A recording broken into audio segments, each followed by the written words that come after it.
এই যে সিপি এর অতীত রেকর্ড কি?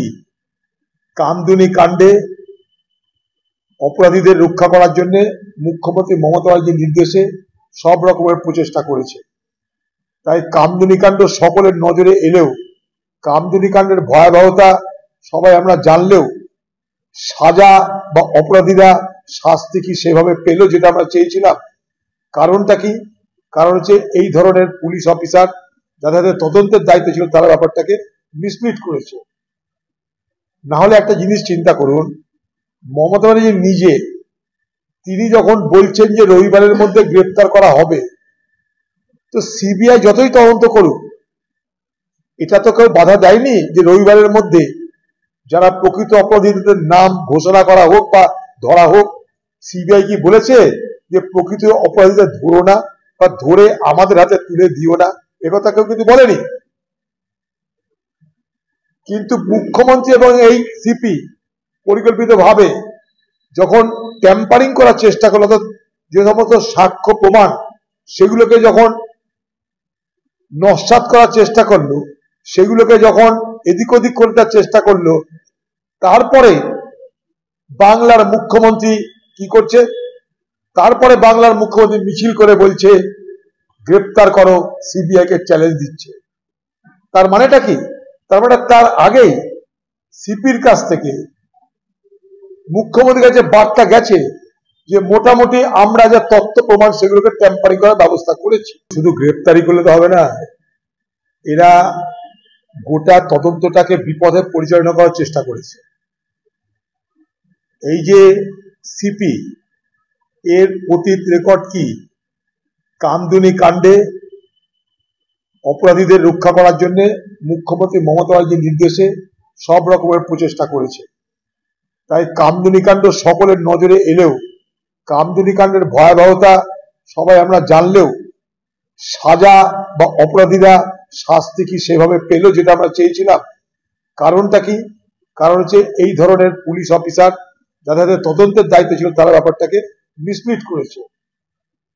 না হলে একটা জিনিস চিন্তা করুন, মমতা ব্যানার্জি নিজে তিনি যখন বলছেন যে রবিবারের মধ্যে গ্রেপ্তার করা হবে, তো সিবিআই যতই তদন্ত করুক এটা তো কেউ বাধা দেয়নি যে রবিবারের মধ্যে যারা প্রকৃত অপরাধীদের নাম ঘোষণা করা হোক বা ধরা হোক। সিবিআই কি বলেছে যে প্রকৃত অপরাধীদের ধরো না বা ধরে আমাদের হাতে তুলে দিও না? একথা কেউ কিন্তু বলেনি।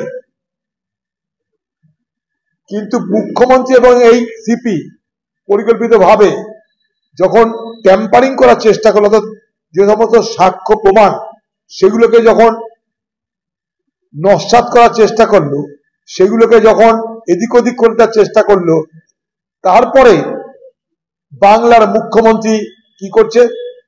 তারপরে বাংলার মুখ্যমন্ত্রী মিছিল করে বলছে গ্রেপ্তার করো, সিবিআই কে চ্যালেঞ্জ দিচ্ছে।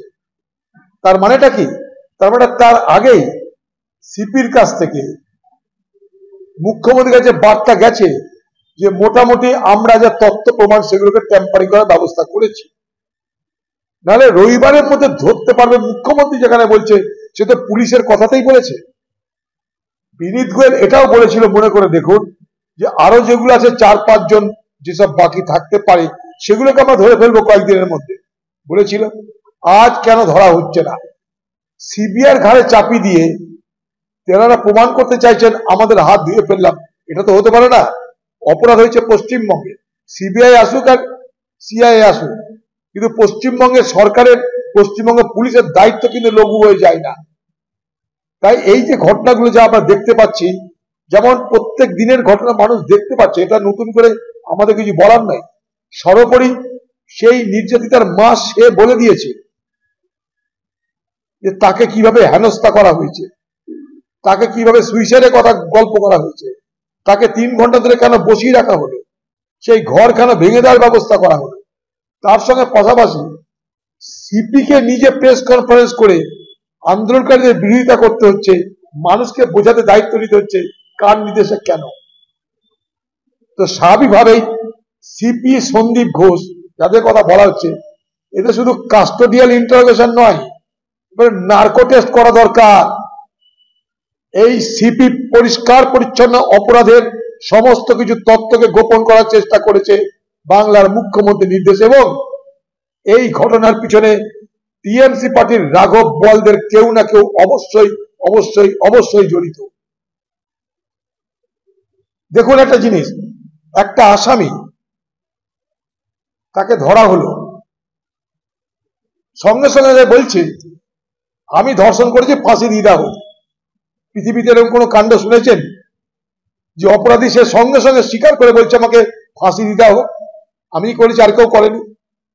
এটা শেখানো বলি।